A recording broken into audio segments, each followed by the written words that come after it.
Me acuerdo que revolviendo un mueble viejo, en la casa de mi abuelo había encontrado un reloj de bolsillo, esos relojes que tienen la cuerda, que son medio grandecitos. Sí, esos relojes. Y, y era cuerda, ¿no? Bueno, todavía no existía la pila, no se ve que en ese tiempo. Y ya no tenía la cadena, no, estaba todo golpeado, le faltaba el segundero y la aguja de los minutos estaba doblada, toda doblada. Cualquiera que lo viera diría que no valía ni 2 pesos, pero me acuerdo que para mí, en mis ojos, ¿no? Mi visión de niño era lo más valioso del mundo. Pero no porque fuera de un metal precioso, yo no tenía idea que era un metal precioso. Lo que a mí me había deslumbrado era cuando abrí la tapa de atrás de ese reloj, era increíble ver, ¿no? Esos engranajes chiquititos moviéndose, trabajando todos juntos. A mí me sorprendió muchísimo ver todo, era como un universo chiquitito. Para todos los que lo vieran de afuera, una porquería ese reloj, pero para mí, como ya le digo, viendo con esos ojos de niño, era una máquina perfecta, ¿no? Para mí era el reloj más caro del mundo. Y obvio que me lo quedé, ¿no? Lo tuve por mucho tiempo. Obvio se lo pedí a mi abuelo, él me lo dio. Y hasta que lo perdí, ¿no? Lo perdí con el tiempo, era muy chiquito. Pero siempre me quedó la curiosidad de saber si realmente era algo valioso, ¿no? Y como ya mi abuelo no estaba, lo único que me quedaba fue investigar por mi cuenta. Y leyendo sobre relojes antiguos, encontré datos y encontré uno en particular que me hizo dar cuenta que mi reloj no valía nada. Porque decía que los relojes más caros no es que destacaban por el oro ni por los diamantes que tuviera, sino por quién lo había hecho, ¿no? Y resulta que leía que en el siglo XVIII había un relojero de apellido Breguet que fabricaba los mejores relojes de ese tiempo y eran tan precisos, ¿no? Que daban la hora exacta, pero a la vez eran hermosos por fuera, que hasta los reyes más poderosos de Europa se peleaban por tener un reloj de este hombre. Y como todos los querían, obviamente empezaron a aparecer las falsificaciones. Entonces, este relojero se le ocurrió algo muy inteligente. Empezó a tallar una firma en cada reloj. Y usted me dirá, ¿pero qué tiene eso de inteligente y de brillante, no? Lo impresionante fue que la marca que hacía la firma era tan diminuta, tan chiquitita, que no se veía a simple vista. Solo se podía ver si alguien lo agarraba el reloj, lo ponía en un ángulo que era exacto y le tenía que dar la luz precisa para poder ver justo la firma del creador de ese reloj. Y lo que me sorprende es que la firma siempre estaba ahí, ¿no?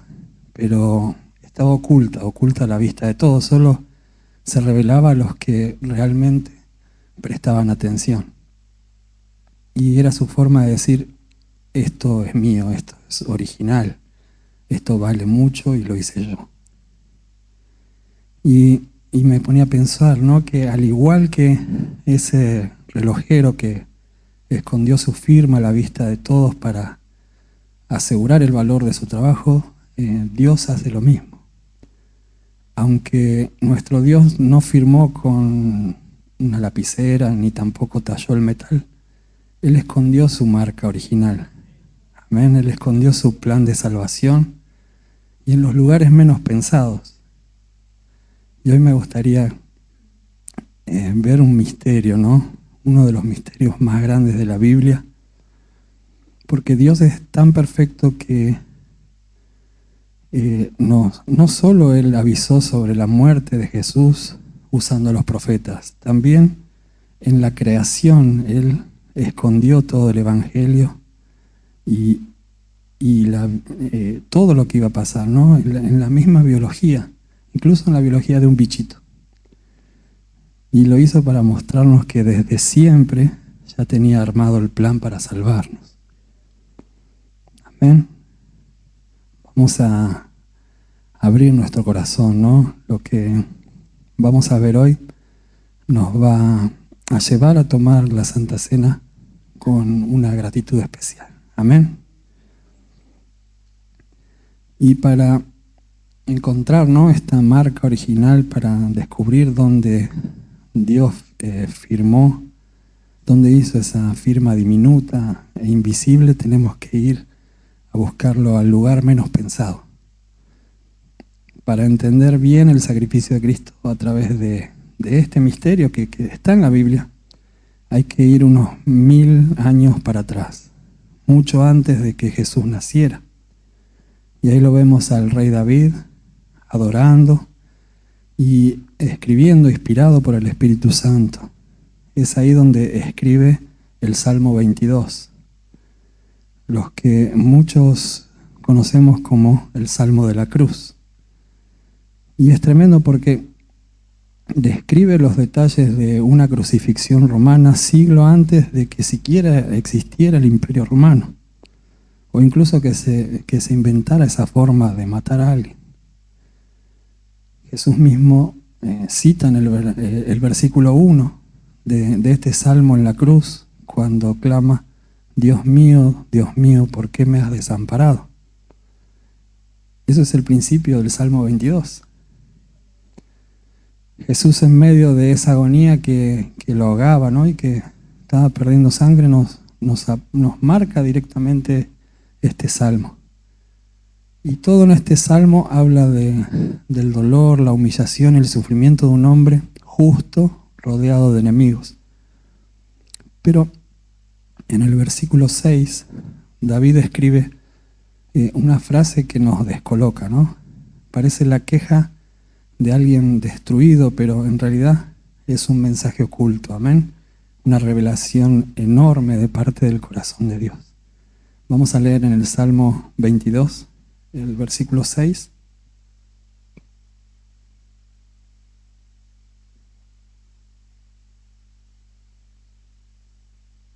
Dice su palabra: Mas yo soy gusano y no hombre, oprobio de los hombres y despreciado del pueblo.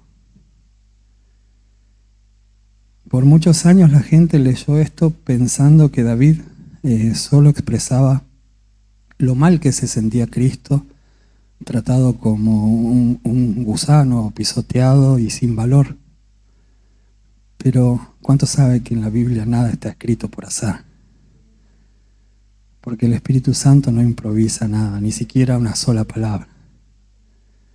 Si vemos en el hebreo antiguo, Dios escondió una muestra enorme de su amor en ese versículo. La palabra que el texto original usa para gusano no es el gusano lombriz común que se arrastra en la tierra, porque esa palabra se rima. La palabra específica que usa el Espíritu Santo acá es taloat. Y aunque para nosotros es una forma diferente de decir gusano, realmente cambia todo el significado de ese versículo. Porque el taloat no es cualquier bicho, no es cualquier gusano. Es el gusano carmesí, o el nombre científico, me hago el que sé, lo anoté. Coccus ilicis, que es el nombre científico. Este era un insecto muy conocido en el Medio Oriente, porque de ahí sacaban el tinte rojo para hacer las telas, pero no cualquier tela, sino la tela de los reyes, porque era muy caro y muy difícil hacer ese proceso. El color carmesí que usaba la realeza era el que se sacaba de esto. Y hoy, ¿no?, mirando el pan y el vino, tenemos que entender que el significado que el Rey de Reyes y Señor de Señores nos da, que se haya llamado a sí mismo como Taloat, Amén, es lo que nosotros vamos a descubrir hoy. Porque si lo pensamos bien, suena raro, ¿no? Hasta choca un poco que Dios, el creador del universo, elija compararse justo con un gusano. Pero acá es donde la naturaleza nos predica mejor a veces que cualquier teólogo y nos revela el secreto de esa firma escondida que hablábamos. Resulta que cuando la hembra de este insecto está lista para tener sus crías, pasa algo muy raro. Por puro instinto sabe que no puede dejarlas en cualquier lado o iban a morir. Entonces este gusano, este bichito viaja hasta encontrar el tronco de un árbol, un tipo de madero específico. Y al encontrar ese madero, este bichito hace algo que va en contra de la lógica de la supervivencia. Se pega voluntariamente al tronco y se pega con tanta fuerza que su coraza se funde y se hace una sola con la corteza del árbol, al punto de no poder separarse nunca más. Y escuchen bien, ¿no? Esto porque es fuerte, ¿no? Una vez que el gusano carmesí se pega al madero, ya no puede bajar con vida de allí. Si alguien lo arranca, el insecto se muere ahí mismo. Y se queda ahí, inmovilizado. Él voluntariamente sacrifica su libertad y su vida por amor a las crías que van a nacer. Y eso no le recuerda a lo que Cristo hizo por nosotros. Vamos a ver en Juan 10, versículos 17 y 18. Dice, por eso me ama el Padre, porque yo pongo mi vida para volverla a tomar. Nadie me la quita, sino que yo de mí mismo la pongo. El Rey de Reyes, no el Rey de Gloria, dijo, yo soy Taloat. Jesús, sabiendo que era la hora de dar a luz a su iglesia y traer a los hijos del reino, él fue voluntariamente al Gólgota y encontró ahí su madero. Y él abrazó esa cruz y les digo algo, ¿no? Con toda seguridad, Jesús no lo sostuvieron en la cruz los clavos romanos. No lo retuvo el poder del imperio ni la fuerza de los soldados, porque si él quería, con una sola palabra llamaba a legiones de ángeles para que lo bajen. A Jesús lo mantuvo pegado al madero su amor enorme por su iglesia. Él se pegó a esa cruz sabiendo que no iba a bajar vivo de ahí, porque si él bajaba vivo, nosotros nunca íbamos a poder nacer de nuevo. Amén. ¿Cuántos se gozan en eso? Denle un aplauso fuerte al Señor.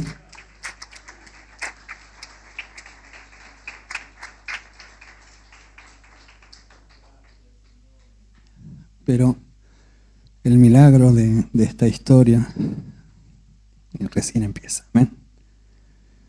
Porque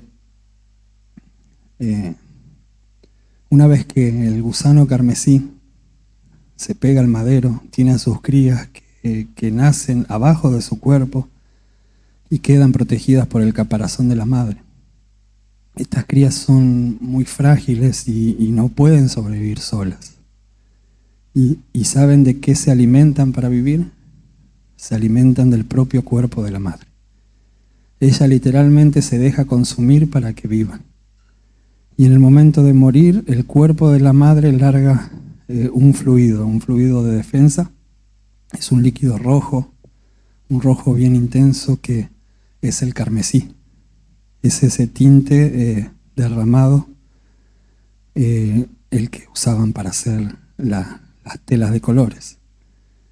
Y eso que derrama hace dos cosas, ¿no? Que primero, cuando larga ese tinte, la madera se tiñe para siempre. Y segundo, tiñe a cada una de sus crías. Las baña por completo en ese rojo. Esas crías quedan marcadas para siempre con el color del sacrificio de la que les dio vida. Y por esa cobertura quedan protegidas del clima y de los animales que se las quieran comer. Y esto nuevamente nos recuerda lo que Cristo hizo la noche de la última cena, que les dijo a sus discípulos en Mateo 26, versículo 27 y 28. Y tomando la copa y habiendo dado gracias, les dio, diciendo: bebed de ella todos, porque esto es mi sangre del nuevo pacto, que por muchos es derramada para remisión de los pecados. Gloria a Dios. Jesús es el gran Talot. Él iba a ser consumido en la cruz. Iba a dejar que partan su cuerpo como el pan que vamos a comer hoy. Y en su muerte iba a derramar su sangre carmesí como el vino, para teñirnos de por vida. Su sangre empapó el madero del Gólgota, pero lo más importante, nos empapó a nosotros. Él corrió para cubrirnos, para marcarnos como algo que le pertenece. Amén. Por eso Dios nos mira hoy y ya no ve las miserias que arrastrábamos ni nuestras debilidades. Ve la marca roja, ve la sangre de su Hijo que nos cubre de todo pecado. Amén. ¿Cuántos son cubiertos por la sangre de Cristo? Gloria a Dios. Dios quería que esta verdad nos quede tan grabada que repartió la historia de este gusano carmesí por todo el Antiguo Testamento. Porque si hoy camináramos por el campamento de Israel en aquella época, en el desierto, y viéramos el tabernáculo de reunión, notaríamos una cosa. Porque en Éxodo dice que Dios le dio la orden a Moisés de que las cortinas del santuario y el velo no podían ser de cualquier color. Tenían que tejerse sí o sí con hilo azul, púrpura y grana. Y para lograr ese rojo intenso, ese carmesí, el hilo tenía que estar teñido con la sangre del Talot. Incluso los sacerdotes no podían entrar a la presencia de Dios si no llevaban este color en la ropa. Y no queda duda de que era Dios avisando: acá nadie entra si no es por medio del sacrificio del carmesí. Uno podría pensar que esta marca, que esta sangre del Talot era un lujo exclusivo para adornar el templo, que estaba reservado solamente para los lugares santos o para la gente santa. Pero sabemos que nuestro Dios no es así. Amén. Su plan no era quedarse encerrado atrás de las cortinas de un santuario. Ese mismo hilo teñido de rojo que daba acceso al lugar más santo de la tierra, Dios lo usó para alcanzar a la persona más despreciada y rota de la sociedad antigua. Porque fíjense esto, la lepra en la Biblia es el reflejo exacto del pecado. Porque la lepra te cambia, es contagiosa, te aleja de Dios, te aleja de tu familia, te aleja de los seres queridos. Y en ese tiempo era una enfermedad que no tenía cura. El leproso vivía solo, marginado, incluso tenía que gritar inmundo por los caminos para que nadie se le acercara. Pero cuando Dios dio las reglas para declarar limpio a un leproso sanado, les dejó a los sacerdotes una instrucción que demuestra su amor. En Levíticos 14:4 dice: el sacerdote mandará luego que se tomen para él que se purifica 2 avecillas vivas, limpias, y madera de cedro, grana e hisopo. Para limpiar a una persona, para devolverla a su familia y devolverle su dignidad, el sacerdote tenía que usar madero, hisopo y grana. La grana es la tela teñida con el Talot, el hilo rojo de nuestro Salvador. Nuestro pecado que no tiene cura, porque el pecado no tiene cura sin Cristo. Solo se limpia cuando tocamos el madero y la sangre de Jesús. Amén. Cada uno de nosotros llegó a los pies de Cristo siendo un leproso espiritual. Estábamos lastimados, heridos, estábamos rotos, amargados por nuestros problemas y lejos de Dios. Pero damos gracias a Dios porque ese hilo carmesí de su misericordia nos alcanzó. Amén. No tuvimos que pagar nuestra propia limpieza. Dios nos aplicó el madero y la sangre en las heridas y hoy estamos perdonados. Amén. ¿Cuántos están perdonados por Cristo? Ya no andamos por la vida arrastrando nuestras faltas, sino mostrando que Él nos hizo justos. Mientras el mundo sigue tratando de emparchar con remiendos que no curan a nadie, hundiéndose en su propio orgullo, nosotros nos presentamos delante de Él limpios, amén, porque nos tocó con la grana que nos sanó por completo. Amén, gloria a Dios. Él es santo, Él es glorioso. Y llegamos, ¿no?, al punto más importante, porque presten atención a este último detalle del Taluat. Parece que es todo inventado, pero ustedes búsquenlo después. Existe de verdad. Porque en esto que vamos a ver ahora está la garantía total de nuestra salvación. Recién dijimos que la madre se pega al madero, da a luz, muere y tiñe todo de rojo. Hasta ahí es una imagen de sacrificio, ¿no?, de un sacrificio enorme. Pero la cosa con este bichito no termina en la muerte. Porque exactamente 3 días después pasa algo que ni la ciencia lo entiende. Y hasta queda con la boca abierta, ¿no? 3 días después de soltar ese rojo carmesí y morir, el cuerpo de este gusano cambia por completo. De repente pierde todo el color rojo. Esa coraza oscura se vuelve una cera pura y totalmente blanca. En ese mismo instante, el cuerpo blanco se suelta del madero, cae al piso como un copo de nieve, dejando a sus crías vivas y volviendo a la tierra purificado. 3 días. No fueron 4 ni fueron 2. Fueron 3 días los que Cristo estuvo en la tumba después de derramar su sangre en la cruz.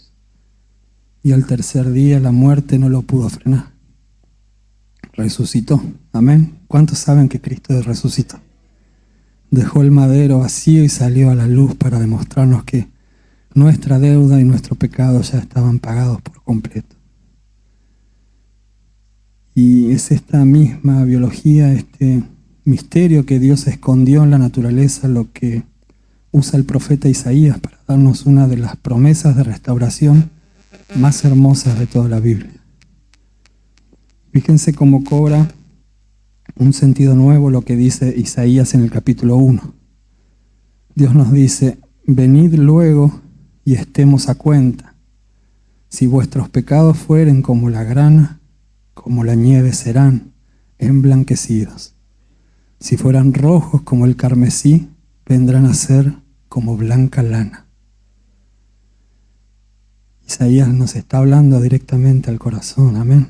Nos dice que si nuestros pecados son fuertes y son rojos y no se limpian con nada, como esa tinta que usaban para la tela de los reyes, si sentimos que tenemos manchas en nuestro pasado que nadie puede lavar, no nos tenemos que desesperar, amén. El sacrificio de Jesús en la cruz no solo nos perdona, sino que también nos limpia. Él limpia toda nuestra historia. Al tercer día el rojo pasó a ser blanco. Al tercer día nuestro mayor problema, nuestros errores y nuestro pecado se convirtió para siempre en salvación y justificación. Amén. ¿Cuántos lo creen? Amén. Póngase de pie en esta hora.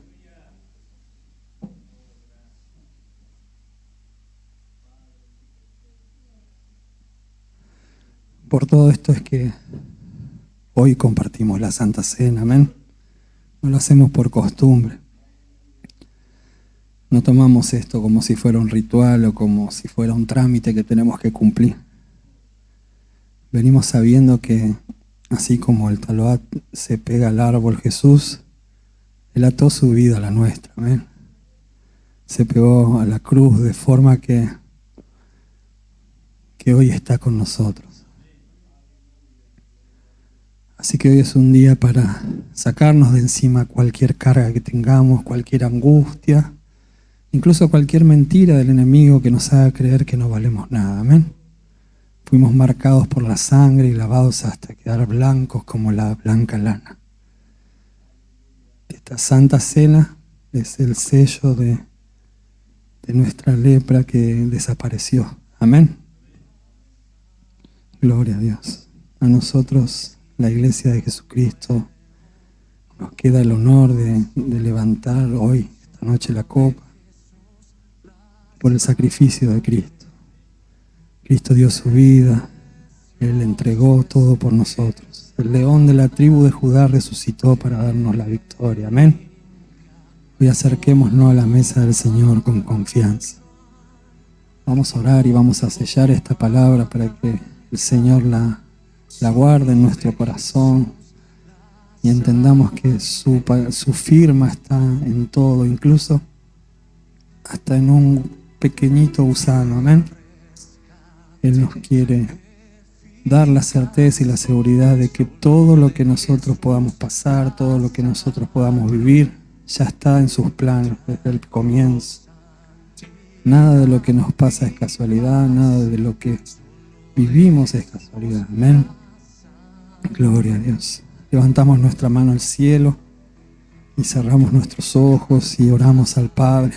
Le decimos: Señor bendito, Santo Rey, en este momento nos rendimos delante de ti, Señor, reconociendo lo enorme y grandioso que fue tu sacrificio por nuestra vida. Señor, te adoramos, Jesús, te glorificamos.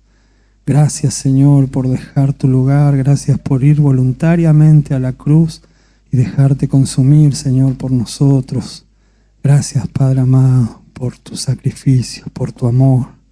Bendito Dios, cortamos en este momento con toda culpa, Señor, del pasado, con toda la suciedad, Señor, que traíamos, con esas mentiras que nos quieren acusar delante del enemigo, Señor. Bendito Dios, hoy hacemos nuestro milagro, Señor, del tercer día. Sabemos, Padre amado, y creemos que estamos marcados por tu sangre y limpios por tu gracia, Señor. Perdónanos, Padre amado, perdónanos si alguna vez tomamos todo esto a la ligera, Señor. Hoy te agradecemos, Padre, de corazón. Toca, Señor, el corazón de tu iglesia, Padre Santo. En esta noche, Señor, que vamos a compartir la Santa Cena, que cada trozo de pan y cada trago, Señor, de esa copa que tomemos, Señor, nos dé sanidad, nos dé liberación, Señor, y obra un milagro en cada familia de esta casa, Padre amado. Oramos con fe y celebramos que fuimos rescatados, Señor, por ti. Te amamos, Señor, lo creemos y lo sellamos, Padre Santo, en el nombre de Jesús. Amén, amén y amén. Gloria a Dios.